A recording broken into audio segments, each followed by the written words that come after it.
Good morning बच्चों। तो चलिए आज क्लास 7 का हिंदी लिटरेचर पढ़ाने जा रही हूँ। तो उसके पहले हम बता दें कि ये चैप्टर 3 का क्वेश्चन आंसर हम PDF के द्वारा भेज रहे हैं, जो कि आप लोग को कॉपी में लिखना है।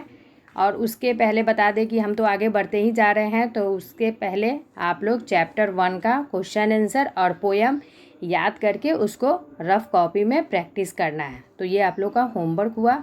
तो चलिए शुरू करते हैं। चैप्टर 4 है करुणापूर्ण विदाई। इसके लेखक का नाम है राजेंद्र कुमार शास्त्री। तो चलिए कहानी सुनिए ध्यान से।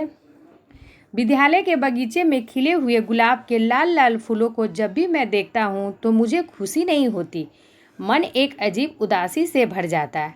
लेकिन ऐसा क्यों होता है, आप ज़रूर जानना चाहेंगे।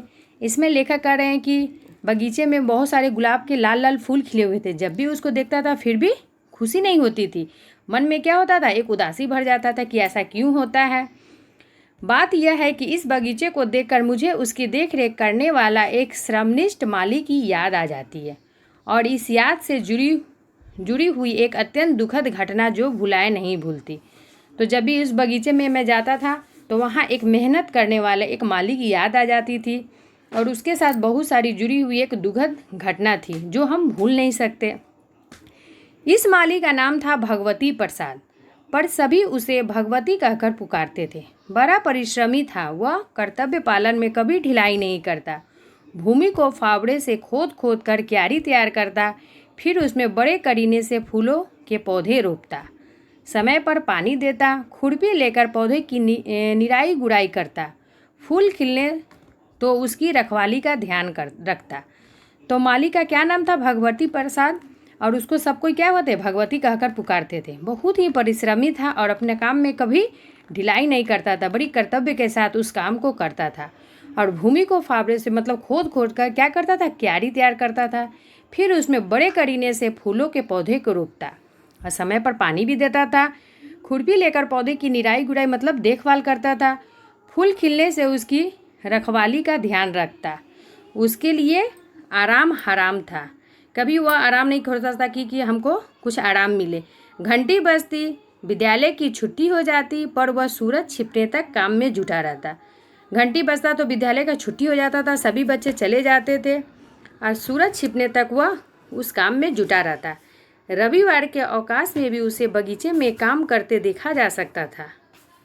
विद्यालय का बगीचा ही उसका मंदिर था, मंदिर में काम करते रहना उसकी पूजा थी।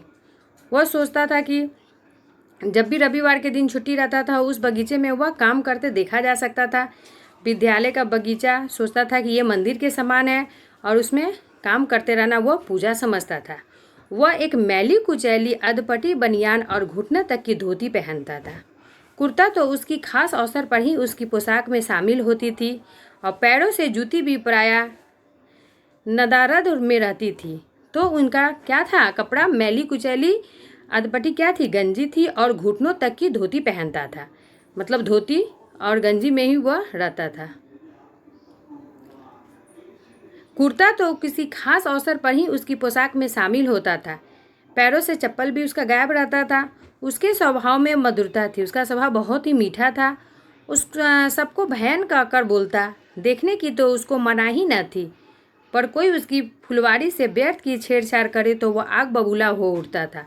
तो उसके स्वभाव में बहुत ही मीठापन था, और सब उसको बहन कहकर बुलाते।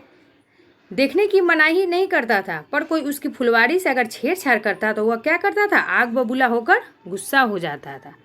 तो चलिए आज हम आधा ही स्टोरी पढ़ा रहे हैं, फिर नेक्स्ट वीडियो में ये भेजेंगे। तो चलिए धन्यवाद।